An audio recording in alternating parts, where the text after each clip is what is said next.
بسم اللہ الرحمن الرحیم عن ابی ایوب الانصاری رضی اللہ تعالی عنہ قال قال رسول اللہ صلی اللہ تعالی علیہ وسلم من صام رمضان ثم اتبعه ستا من شوال كان كصيام الدهر رواہ مسلم۔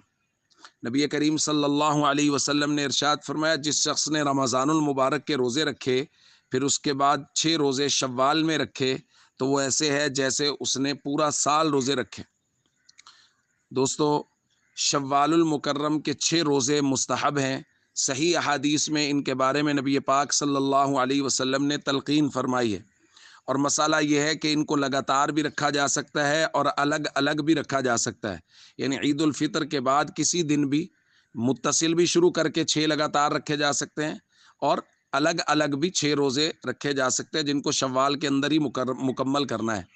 اور یہاں ایک اور بات بھی ہے کہ رمضان کے روزے رکھے ہوں پھر شوال کے روزوں کی یہ فضیلت ہے، کیونکہ حضور نے فرمایا من صام رمضان ثم اتبعہ ستا من شوال، پہلے رمضان کے روزے رکھے ہوں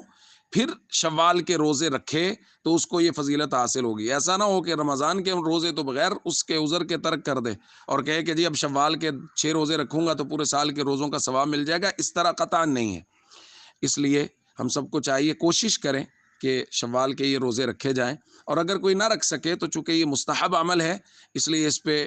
نکیر نہیں ہو سکتی کہ اس نے فلاں آدمی نہیں رکھ رہا، اتنا آسان ہے روزہ رکھنا، 30 رکھ لیے 6 سے کیا ہوتا ہے، یعنی کسی آدمی پر اس طرح کر کے